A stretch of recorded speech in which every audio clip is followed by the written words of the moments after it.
Salut à toi, c'est Cyril, coach en prise de parole en public pour les personnes qui ont tendance à bégayer et qui aimeraient devenir plus éloquents en public. Alors, j'espère que tu vas bien et que tu poursuis tes efforts pour que tu sois plus éloquent à la fois en privé comme en public. Aujourd'hui, je vais partager avec toi ma troisième clé selon moi pour t'aider à arrêter de bégayer. Dans les vidéos précédentes, je t'expliquais ce qu'était la première clé et la deuxième pour t'aider à arrêter de bégayer et que tu prennes conscience du processus à suivre pour arrêter de bégayer. Donc, si tu n'as pas encore vu ces vidéos, alors je t'invite à les découvrir en cliquant sur les liens en description sur la vidéo. La troisième clé importante qu'on va voir ensemble aujourd'hui pour t'aider à ne plus bégayer est de continuer de t'entraîner et de pratiquer la prise de parole jusqu'à que tu n'aies plus besoin de t'entraîner et de pratiquer. Je sais que ce que je viens de dire a l'air très simple comme ça, mais je dois te le dire, c'est important. Certains pratiquent 1 ou 2 fois dans le mois et espèrent obtenir des changements significatifs, voire une transformation de leur élocution. Dans la réalité, la transformation arrive avec beaucoup d'expérience et beaucoup de pratique. Donc si tu cherches un changement instantané, alors le mieux pour toi est de redéfinir tes objectifs et te rapprocher de la bonne personne. Maintenant, si tu es d'accord avec le fait de pratiquer, avec constance surtout, pour avoir des résultats significatifs, alors ma question est la suivante. Quand sais-tu que tu n'as plus besoin de pratiquer et de t'entraîner ? C'est tout simple. Et c'est mon cas actuellement, en tant que personne qui bégayait autrefois, tu le sauras quand tu ne penseras plus au bégaiement. Quand tu n'essaieras plus d'anticiper une situation de bégaiement ou anticiper un mot bloquant. Tout simplement quand le focus ne se fera plus sur le bégaiement mais sur la conversation avec la personne, sur le message que tu veux transmettre à la personne en face de toi. La particularité des personnes qui n'ont pas cette tendance à bégayer est qu'elles ne se concentrent pas sur leurs paroles ou le potentiel blocage sur un mot. Ces personnes parlent spontanément, qu'elles soient introverties ou extraverties, bavards ou non, c'est leur point en commun. Parfois, ces mêmes personnes se trompent sur un mot, 1 fois, voire 2 fois, mais passeront à autre chose. C'est exactement la même chose pour les personnes qui ont tendance à bégayer. À la différence que ces personnes vont mal vivre cet échec de prononciation en raison d'un passé bien chargé. Donc la première partie de cette clé est de s'engager à continuer à pratiquer jusqu'à ce que tu n'aies plus besoin de pratiquer. Beaucoup de personnes commencent à s'entraîner mais s'arrêtent dès l'apparition des premiers résultats. Puis s'ensuit une rechute, un retour au bégaiement. Et ça, c'est normal. Pourquoi ? Parce que la plupart de ces personnes sont distraites par le quotidien de la vie. Ce peut être les études, ce peut être le travail, ou d'autres distractions qui les éloignent de leurs objectifs. Donc c'est en partie ce qui crée le découragement, le manque de croyance en ce projet d'arrêter de bégayer. Parce que ces personnes ne voient pas les résultats voulus aussi rapidement qu'elles le voudraient.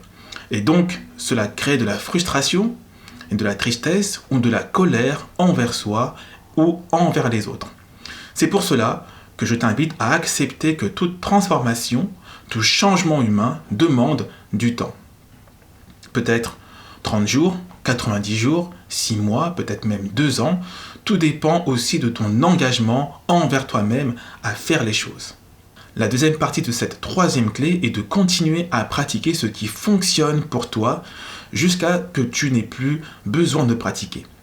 J'ai partagé avec toi sur cette chaîne YouTube, mais également sur mon blog investissezsurvous.com, de nombreuses techniques et astuces à pratiquer et qui est susceptible de fonctionner pour toi. Alors, il y a des personnes pour lesquelles les exercices de diction, par exemple, a été le point de départ d'une bonne amélioration, et ces personnes se concentrent sur ce qui fonctionne pour elles. Pour d'autres, Ce n'est pas les exercices de diction qui offrent le plus d'intérêt pour ces personnes-là, mais ce serait plutôt des moyens pour débloquer une situation de blocage sur un mot en utilisant la technique de l'inflexion que j'explique dans une autre vidéo. Alors il y a plusieurs moyens de surmonter une situation de blocage sur un mot ou d'autres facettes bloquantes du bégaiement que j'explique uniquement dans un coaching privé. L'important dans le fait de surmonter le bégaiement est de déterminer ce qui fonctionne pour toi dans le millefeuille des techniques que je partage avec toi. Une fois qu'une technique est constamment utilisée et que les résultats sont visibles, alors là il s'agira de passer à une autre technique, peut-être plus ardue, mais qui offre des résultats.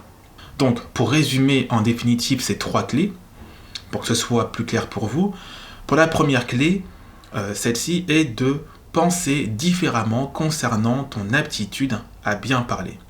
Ton objectif doit être déplacé le plus rapidement possible de comment arrêter le bégaiement à parler avec fluidité, parler avec assurance. Car c'est une compétence que tu peux apprendre. Peu importe depuis combien de temps tu bégayes, ou si le bégaiement est génétique ou héréditaire, tu peux apprendre à parler plus facilement et avec plus de fluidité. La deuxième clé est de parler plus pour parler mieux. Là encore, tu dois changer ta façon de penser pour aller plus loin. En reconnaissant le fait que parfois tu bégayes, que tu n'as qu'une tendance à bégayer et que tu n'es pas propriétaire de ce bégaiement. Alors là, tu as toute la liberté de t'exprimer. J'expliquais aussi que bien s'exprimer lorsque l'on a tendance à bégayer est de s'exprimer en suivant un modèle. Une personne qui s'exprime bien selon toi et dont sa communication verbale et non verbale globale est à intégrer à ton propre système de communication. Comme la gestuelle, comme le ton de la voix, comme l'expression faciale aussi, etc., etc.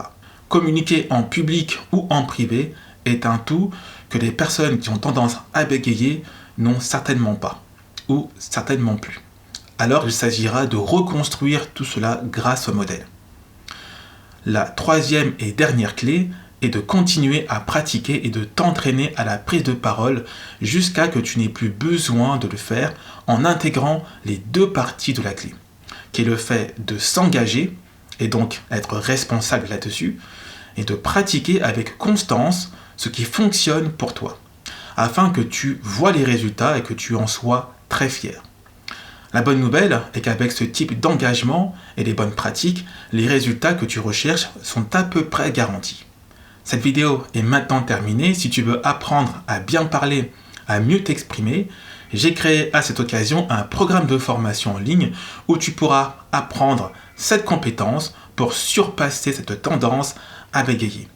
Et si tu souhaites aller encore plus loin parce que tu préfères être suivi, alors je peux t'accompagner en coaching durant la période que tu souhaites pour t'apprendre dans le vif comment bien parler.